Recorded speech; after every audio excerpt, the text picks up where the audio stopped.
Hey guys, this is Epson EcoTank ET15000. I want to show you how to reset this printer, how to restore factory default setting or factory default setting. You scroll to the side, go to the settings, scroll down all the way, you will see restore default setting.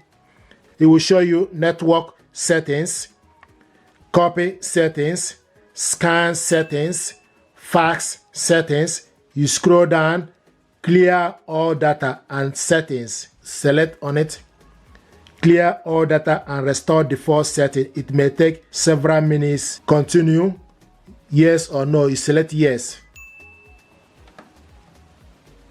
Settings restored, restart the printer.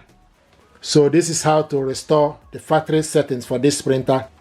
Then you go to home page. You can see, if you check on the Wi-Fi, you will see that this printer is not connected. It will show you that Wi-Fi recommended, so for you to go ahead and reconnect the printer. Restart the printer to continue. Turn off the power, select yes. Turning the printer off. When transporting the printer, set the transportation lock to the transportation position. So this is transportation position. Thank you, and stay blessed. Thank you.